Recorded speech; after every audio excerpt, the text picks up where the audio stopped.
Do you ever wake up with this overwhelming sense of anxiety that you don't even know where it came from? If you have, this video is for you. Hi, everybody. I'm Dr. Stephen. Listen, just a handful of days ago, I woke up excited about the day because there was a particular project, it was a task I needed to get done. And I knew that getting it done would provide for me the energy and enthusiasm and focus I needed to then put everybody else's priorities on the table and give them my full focus. But as I was simply minding my business, going into the back room to iron my clothes and prepare for the day, thinking about this wonderful thing I was going to give my energies first thing in the morning, I suddenly experienced a sense of anxiety. It seemed to have come from nowhere. It was a feeling of, oh my gosh, I'm not going to get it done. Other things are going to get in the way and they're going to sabotage me. And I'm not going to be able to accomplish what I want, and I'm not going to be happy about it. I'm not going to be happy about it at all. I had no reason to make that assumption other than that simple feeling of anxiety creeping in. And simultaneously, almost immediately, I'll say, as I had that feeling of anxiety, I recognized that the anxiety was actually resistance. The anxiety was acting as resistance to the very thing I was excited about putting my hands to because I knew it was going to help shape the rest of my day. I knew that once I got that done, I would be fit and ready to serve everyone else with the greatest enthusiasm and effectiveness possible. And so the wake up call for me, so to speak, that day, and that reminder, because I've experienced these little, bouts of anxiety before, we have them, we're human. But when I had that epiphany, we'll call it, that what I was experiencing in that moment was the resistance, I had another thought that came to mind almost immediately and said, wait, Stephen, anxiety is doing its job. The resistance is doing its job.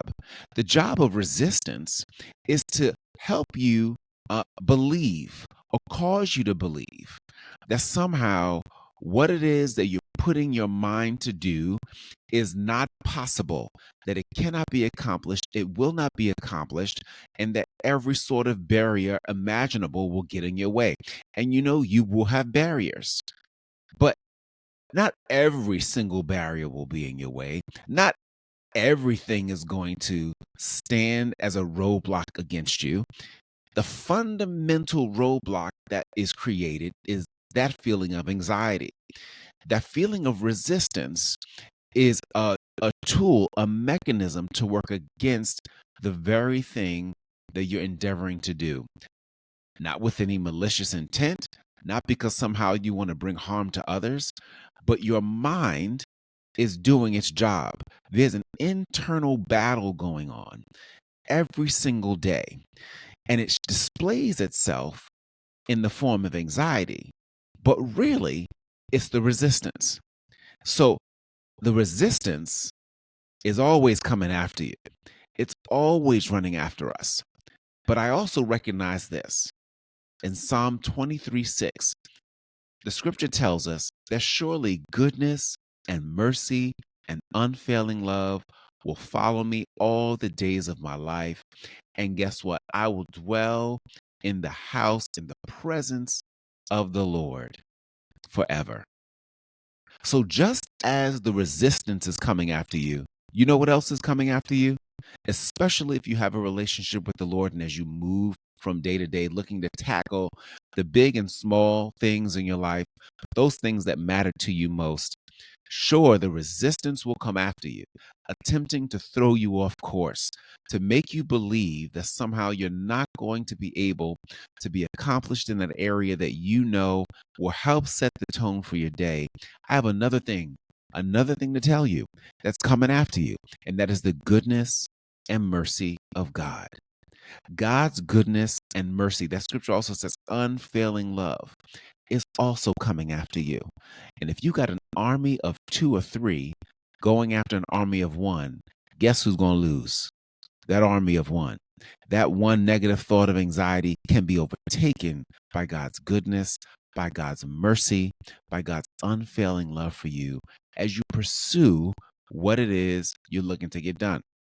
So, what am I saying? I'm saying that in a matter of seconds, because that's exactly what was happening, in a matter of seconds between me going into that back room to iron my clothes and me having that sudden thought, that anxiety that was coming up to provoke my energies in the opposite direction, away from what it is I wanted to accomplish, because I knew it was going to create the focus and the fuel and the commitment and the drive that was needed to be effective in serving everyone else well.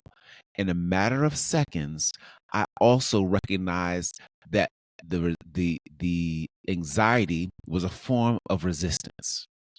And I also came to the realization that that wasn't the only thing after me, that God's goodness and mercy and love was pursuing me just as much. And you and I can rest assured as we pursue each day to make the most effective and meaningful impact possible, that anxiety doesn't have the final answer. The resistance against you doesn't have to have the final word, even as you kick off your day. That you can rest in assurance that the unfailing love, the pursuing goodness, the pursuing mercy of God is coming after you. It's on your heels. And so you can take a hold of today with confidence, with certainty, with boldness, with courage and determination, because you are not walking this thing alone. That ambition that you have to accomplish that one thing that you know will be the game changer for everything else you're going to commit yourself to today, it is your responsibility to continue to pursue it. It is your responsibility to acknowledge that, yes, resistance, you're in the room, but so is the goodness and mercy and unfailing love of God. And it's dwelling with me now. It's dwelling with you now. And as you move with that confidence, as I took on that new thought pattern that anxiety was trying to take away from me in a matter of seconds, I was able to recapture my ownership of my time so that I would be able to delight in it with all the energy possible, because it was a day not that anxiety made, it was a day that the Lord made, and He chose for me to be a part of it. And because of it, I can take a hold of it and win. You can too. So remember that as you pursue the day, as anxiety attempts to rear its ugly head, as resistance does its job to try to pull you in the opposite direction, you can recalibrate it because you have someone greater and some things that are greater chasing you that will outrun anxiety if you let it.